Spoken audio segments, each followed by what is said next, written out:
students, welcome back to our chapter Absorption by Roots, the processes involved. In last slides, we have almost covered the four important processes involved, which includes imbibition, diffusion, osmosis and active transport. In today's session, we need to understand about the fifth important phenomenon, that is turgidity and flaccidity. Now, to understand what is turgidity and what is flaccidity, we need to know first what do we mean by a cell that is turgid and a flaccid cell. A turgid cell means a completely swollen cell. Flaccid cell means completely shrunken cell. Try to understand root cells or maybe any cell of the plant body. It first gets converted or it first becomes completely swollen. Then this swollen cell transfers all its contents to the neighboring cell, maybe by the process of osmosis or diffusion or imbibition or active transport. Okay, and when the contents are being transported to the neighboring cell or moved to the neighboring cell, it is obvious that this cell is going to now become flaccid. And therefore, it is important to even know this phenomenon of turgidity and flaccidity also to understand the processes of absorption by the roots. Okay, so now we know that every living plant cell is in contact, either direct or indirect contact, with any type of fluid, that is mainly water, naturally. Okay, and this fluids with which the plant body is in contact with majorly is water, right? We are not talking about any other fluids. With your fluids, as I mentioned, I am talking specifically only about water. If I talk about the aerial part of the plant body, which includes the leaves and the stems, yes, the leaves have the stomatal pores, stem has the lenticel pores through which the water or the moisture can enter the plant body. What about the roots? The roots are in direct contact with the soil, which has lots of water content in it. But the roots are going to absorb the water only if the root hair has the cell sap concentration higher as compared to that of the soil. Okay, we all know by now that the osmosis definition says movement of the water molecules from high water concentration to low water concentration, right? तो जाहिर सी बात है water का concentration soil में ज़्यादा होना चाहिए as compared to the root hair. Only then the water molecules are going to move from the soil into the root hair, right? Now let us try to understand the meaning of turgidity.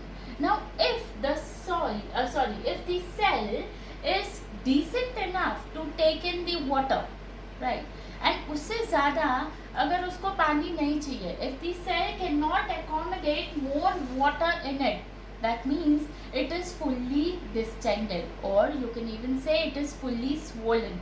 And when that is the condition, we say that the cell is turgid, or we can even define this phenomenon as turgidity. Okay, so this is what is meant by turgidity. Now, what happens when a cell is completely turgid cell? It is obvious that when a cell is a completely turgid cell, now if this is the cell and if this is the turgid cell, okay, this was the initial size of the cell. When the water entered, it became a turgid cell. Okay, it is obvious that the walls of the cell are under pressure. Now, who is exerting the pressure? It is obvious that the cell contents internally are exerting the pressure.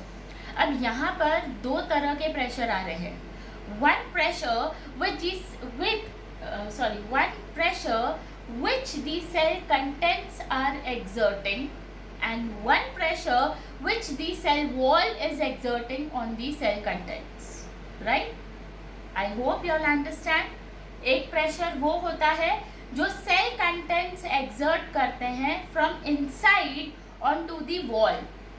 Okay, and second pressure would be that which would be exerted by the wall onto the cell contents which are present inside. Okay, so these two different types of the pressures are given different terms. The pressure of the cell contents on the cell wall. Okay, cell contents which exert the pressure on the cell wall, that is called as Turgor pressure. Okay, and the pressure which is exerted by the cell wall on the cell content is called as the wall pressure. ठीक है, ये दो type के pressure होते हैं, turgor pressure and wall pressure. Now, if the cell is unable to bear the Turgor pressure, what is Turgor pressure? जो cell contents pressure दे रहे हैं on the walls. Okay, what happens is, just an example, if you just dump your clothes inside your wardrobe without setting it, okay, what happens? Okay, आपने mess करके रखा है अपने room में, your mother is just asking you, just clear the mess, what is this? And what you all do? You all just pick up all the clothes and just try to dump it in your wardrobe without even folding your clothes. And all of a sudden your mother just wants to keep one cloth inside your wardrobe. What happens? She just opens the wardrobe and what happens? All the clothes fall on her. This is what happens. So what is this? अंदर से pressure आ रहा है, Turgor pressure, which the walls of the wardrobe are not able to take. So if the cell wall is unable to bear the Turgor pressure, अंदर का pressure जब walls नहीं bear कर सकते हैं तो क्या होता है? Cell is going to burst. So walls have to be very strong enough. If the cell wall is unable to bear the Turgor pressure, it ruptures and the cell contents bursts out. If you compare it with the example which I just mentioned, all the clothes from the wardrobe are just going to pop out, right? They are going to fall out. Okay. Now, when a cell generally is turgid, when a cell is completely swollen, what is noticed that the cell is said to be in a balanced state. Okay, why is it said so? That is because here the Turgor pressure and the wall pressure, okay, the pressure which is exerted from inside contents and the wall pressure, they both counterbalance each other. Counterbalance each other as in they both are equal. Now that does not matter whether what is the solute concentration and what is the solvent concentration. यहाँ पर हम tonicity पे concentrate नहीं करेंगे. Please try to relate the terminologies what I am trying to put in this statement. Okay? यहाँ पर हम tonicity पे concentrate नहीं करेंगे. But try to understand if a cell is a turgid cell, अगर सेल को जितना पानी चाहिए उतना सेल ने अपने अंदर ले लिया है, तो it is obvious that this cell is now considered as a balanced cell where the Turgor pressure is equal to or it counterbalances the wall pressure. That means now no more absorption is going to happen and no more release of the water is going to happen. And as mentioned, the Turgor pressure, TP is not time pass over here, my dear students. TP stands for Turgor pressure. Turgor pressure counterbalances the wall pressure. Okay, therefore no absorption is going to happen, no release of water is going to happen from that cell, even though the concentration of the solutes inside the cell is greater than that present outside the cell. Okay, so this movement, ये movement कब होगा? You should understand even that thing. यहाँ पर, now for example, if this is one cell, okay, and if this I am considering as a turgid cell, और ये उसका neighboring cell है, okay, ये shrunken दिख ही रहा है, right? If this is a turgid cell, ये बेचारा shrunken दिख ही रहा है. Okay, now if this is a turgid cell, this is considered as a balanced state of a cell. Okay, now this is not going to undergo any absorption, neither it is going to give out its solute or solvent, even if the solute inside this cell is greater as compared to this cell. Okay, ये कब इसको दान करेगा, कब करेगा? What do you think when it would do? जब, अगर इसके ऊपर हम कंसिडर करेंगे एक प्लांट है, जब ऊपर से रिक्वायरमेंट आएगी, ऊपर से मतलब प्लांट ऊपर से बोलेगा भाई मेरे को पानी दो, I am thirsty, I need some water, तब ये सेल नेबरिंग सेल को पानी देगा, ये नेबरिंग सेल एक एक सेल को ऊपर करके पानी पहुंचाएगा. Understood? Till then this cell would be considered in its balanced state only. Okay, I hope this concept of turgid cell is very clear with you all. Okay, we need to understand some concepts of plasmolysis and flaccidity in this slide itself, but before that there is a clear-cut difference between diffusion, osmosis and active transport in your textbook. I would request you all to please go through these differences. The processes are pretty clear understood. I hope the processes are pretty clear understood with you all in the slides which is being explained, right? So please go through the differences, and the plasmolysis and flaccidity I'll be explaining it to you all right now. So now understanding the concepts of plasmolysis and flaccidity. I have made the diagrams of a turgid cell, a plasmolysed cell, and the cells, two cells when they are kept in the hypertonic solution. I would want you all to first think about what do you mean by hypertonic solution. Now, hypertonic solution means concentrated solution. Concentrated as in either you keep them in any salt solution or you keep a cell in the sugar solution, right? Now we have to see the condition of the cell when the cell is kept in water, when the cell is kept in the hypertonic solution, and what exactly happens to the cell. Okay, and why do we have to do these things? Just to understand the concepts of plasmolysis and flaccidity, right? Up till now we have understood what do we understand by turgid cell and what is the phenomenon of turgidity, but yet we are supposed to understand what is a flaccid cell and what do we mean by flaccidity. Okay, so what happens अगर ये cell को, if this is a living plant cell, okay, now you need to be sure that the cell what you are keeping in a water in a beaker containing water should be a living cell. Okay, a dead cell is not going to show you any of the activities, right? So a living plant cell when kept in a fresh water, what's going to happen?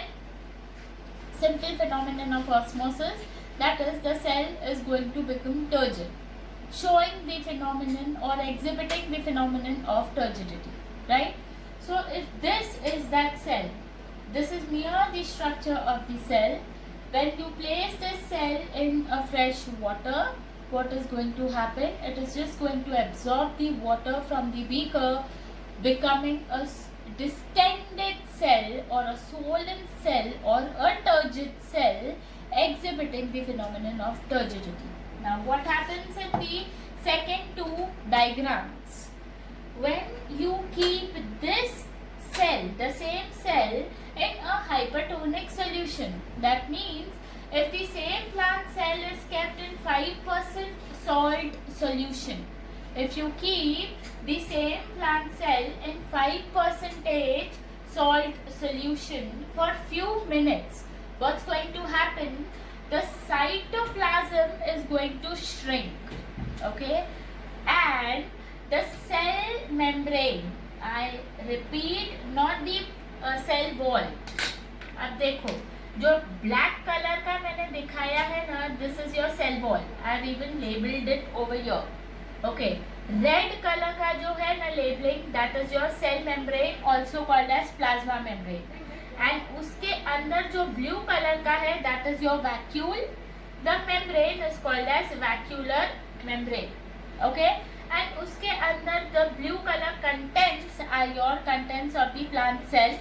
The black color highlighted structure is the nucleus of the cell, plant cell, right? We all know that plant cells have a very large and permanent vacuoles, and because of the vacuole, the nucleus of the plant cell is always being shifted at the periphery of the cell. Okay, so what has been noticed is because this plant cell is being kept in a hypertonic solution. Maybe that hypertonic solution is a 5% salt solution. What is going to happen? The cytoplasm begins to shrink. When I say it begins to shrink, that means osmosis begins. The water from the turgid cell now starts moving into the beaker.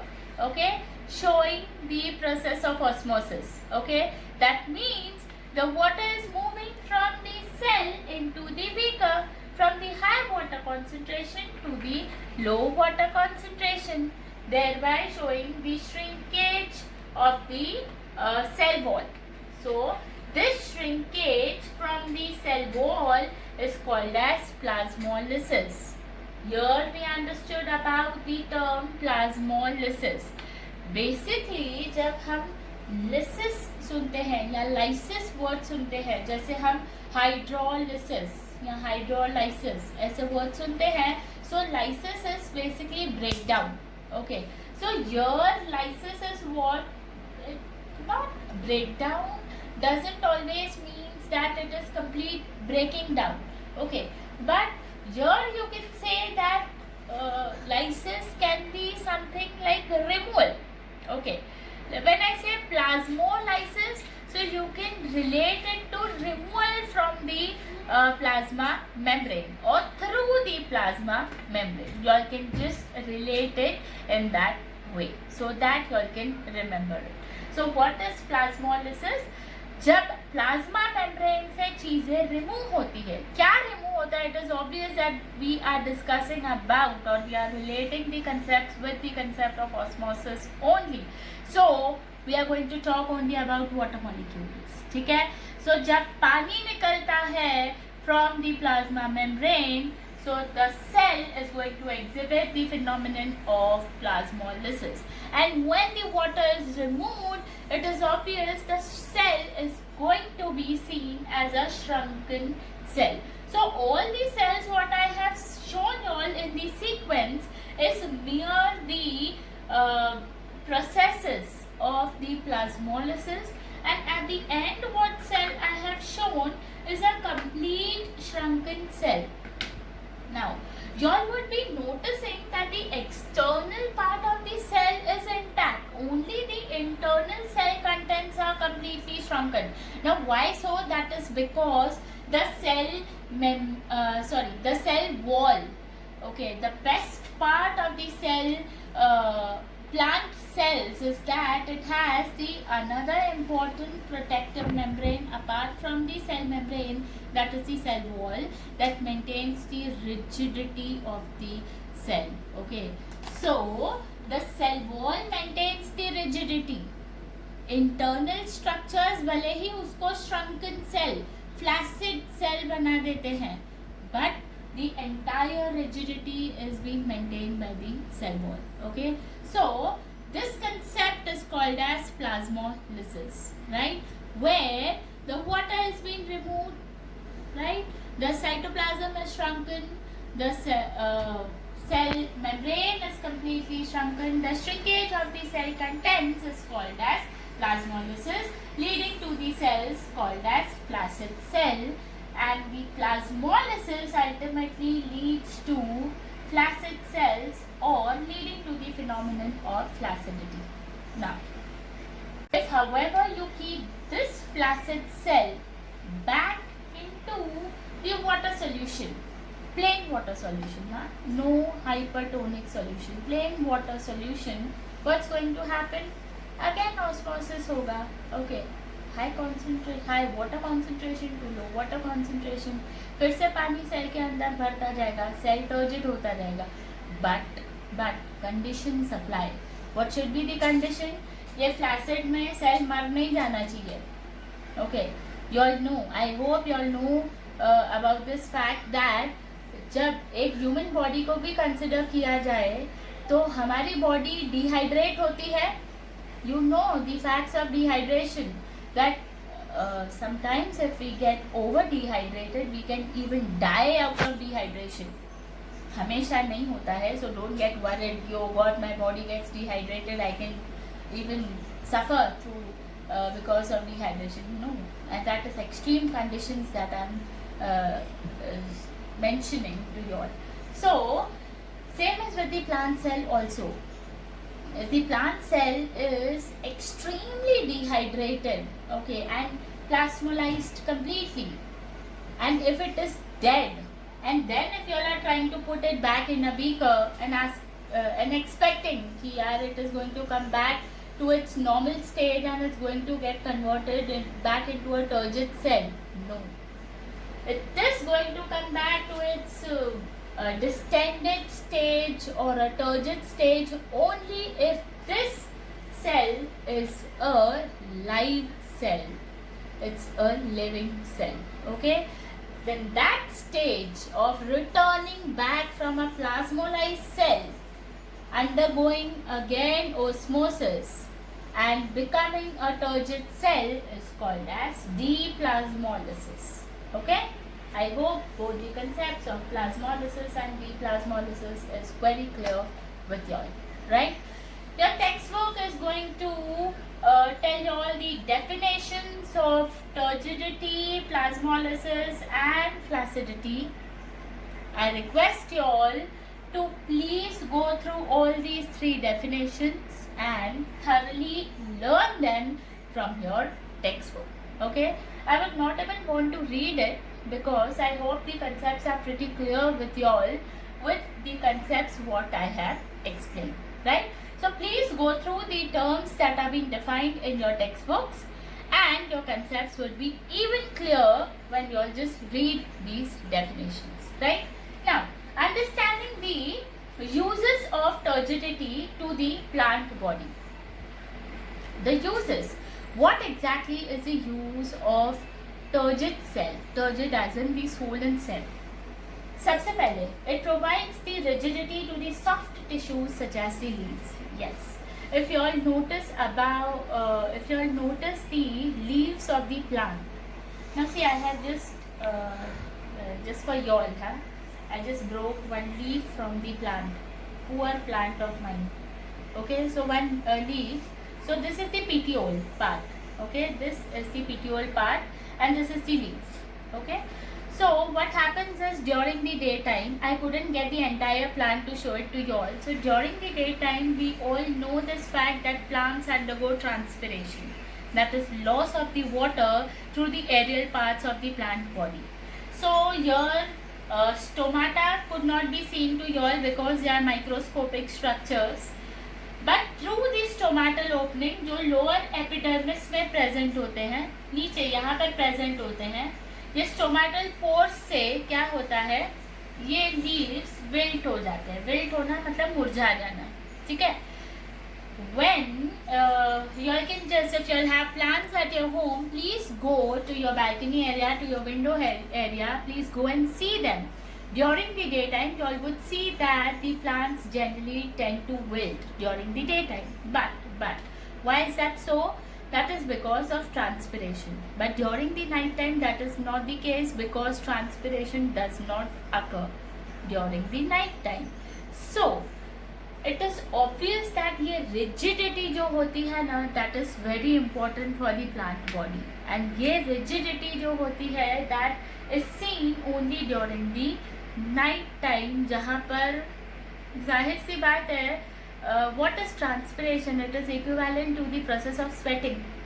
जैसे हम during the day time with summers we sweat a lot, Same pattern, even plants sweat a lot during the daytime, but night time they are also a little cool.